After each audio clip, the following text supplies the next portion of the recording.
Le tennis de table, en plus de solliciter le corps et l'esprit en demandant réactivité et coordination, présente des bienfaits pour le cerveau. Des pongistes atteints de la maladie de Parkinson recherchent ces bienfaits, une maladie neurologique dégénérative incurable touchant environ 6 millions de personnes dans le monde. Les recherches avancent pour détecter précocement la maladie et ouvrir la voie à des traitements plus efficaces. Les agriculteurs exposés aux pesticides et développant la maladie de Parkinson reçoivent une reconnaissance en maladie professionnelle en France. La maladie de Parkinson est une dégénérescence des cellules nerveuses provoquant des symptômes comme les tremblements. Les traitements actuels, comme la prise de médicaments comme la levodopa, aident à gérer les symptômes. La stimulation cérébrale profonde, une intervention chirurgicale, est parfois envisagée pour soulager les symptômes moteurs qui ne répondent plus aux médicaments. Cette technique est bénéfique pour les patients ayant des fluctuations d'efficacité des médicaments au cours de la journée.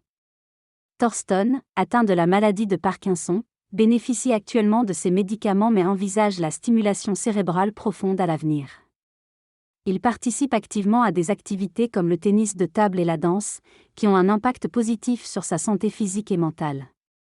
La pratique de ces sports lui permet d'améliorer sa coordination, de stimuler son cerveau et de retrouver la motricité. Malgré les symptômes handicapants de sa maladie, Thorsten reste optimiste quant à sa guérison future. Il garde espoir en adoptant une attitude courageuse et déterminée face à la maladie. Une équipe de médecins de Kiel, en Allemagne, mène des recherches prometteuses pour détecter la maladie de Parkinson à un stade précoce. Ils ont découvert que des problèmes digestifs pourraient être liés au développement de la maladie, suggérant que celle-ci pourrait commencer dans le système digestif avant de se propager au cerveau. En étudiant des rats, ils ont observé que des protéines pathogènes pouvaient migrer de l'estomac au cerveau, via le nerf vague. Les patients atteints de la maladie de Parkinson peuvent présenter des symptômes comme la constipation, altération de l'odorat, troubles de la mémoire et de la concentration.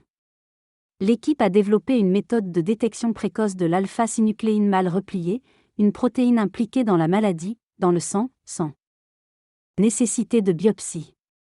Cette avancée pourrait révolutionner les traitements en permettant d'agir avant l'apparition des symptômes. Par ailleurs, des études ont suggéré des liens entre l'exposition aux pesticides et le développement de la maladie de Parkinson, en particulier chez les agriculteurs. Les processus inflammatoires suite à des changements dans le microbiome pourraient contribuer au mauvais repli des protéines impliquées dans la maladie. Des mesures de prévention et de détection précoce pourraient ainsi être développées pour lutter contre cette maladie dégénérative. L'utilisation généralisée de pesticides en agriculture conventionnelle est un problème mondial. Les études montrent une incidence plus élevée de la maladie de Parkinson chez les travailleurs des vignobles utilisant davantage de pesticides. Des recherches sont en cours en Suisse pour développer un vaccin contre la maladie, en ciblant l'alpha-synucléine mal repliée, responsable des dommages cérébraux.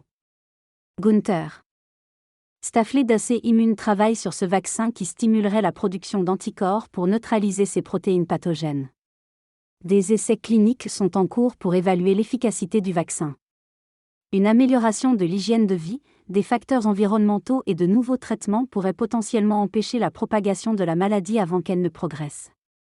Malgré sa maladie, Thorsten Boom continue à pratiquer le tennis de table pour accompagner son traitement médicamenteux. Le texte évoque le témoignage de patients atteints de la maladie de Parkinson, dont Thorsten et Frank. Frank, chauffeur de bus, a subi une opération utilisant des ultrasons focalisés de haute intensité pour réduire ses tremblements.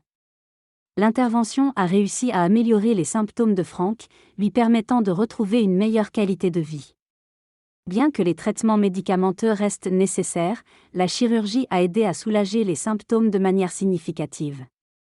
Souligne également les risques potentiels de l'intervention, tels que des troubles temporaires de la parole ou de la marche. Les progrès médicaux continuent d'être source d'espoir pour les patients comme Thorsten et Frank, qui restent engagés dans la lutte contre la maladie de Parkinson. En Scandinavie, des scientifiques travaillent sur les cellules souches à Copenhague.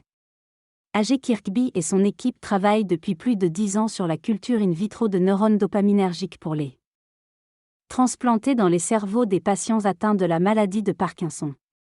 Les cellules souches embryonnaires possèdent un potentiel unique pour se différencier en différents types de cellules, mais elles ne sont pas adaptées à une thérapie cellulaire en raison du risque de formation de tumeurs. En matière éthique, la recherche sur les cellules souches suscite des questions, avec des approches différentes selon les pays. En Allemagne, par exemple, la recherche thérapeutique est totalement interdite, tandis qu'en Scandinavie et en France, elle est autorisée dans des limites précises. Le débat sur l'utilisation des cellules souches embryonnaires soulève des questions de dignité humaine et de conscience, avec des arguments pour et contre leur utilisation dans la recherche médicale. La question de l'utilisation des cellules souches embryonnaires soulève des débats éthiques, notamment dans le domaine de la procréation médicalement assistée. Certains pays, comme l'Allemagne, testent strictement leur utilisation pour la recherche et les thérapies. Cependant, des avancées scientifiques ont permis de contourner ce dilemme en reprogrammant des cellules de peau pour les transformer en cellules souches pluripotentes, évitant ainsi la nécessité de recourir aux embryons. Ces cellules reprogrammées peuvent être utilisées pour mieux comprendre les maladies et développer des traitements sans les risques associés aux cellules embryonnaires. Cette approche repose sur des avancées technologiques et éthiques, offrant de nouvelles perspectives pour la recherche médicale.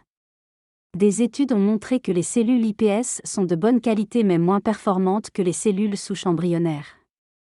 Pour mieux comprendre la maladie de Parkinson, des scientifiques créent des structures cérébrales minuscules à partir de cellules iPS, formant des organoïdes très proches du cerveau.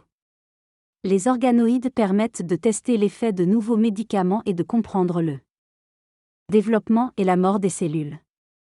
L'utilisation de ces organoïdes révèle des différences entre les cellules souches saines et celles de patients atteints de Parkinson.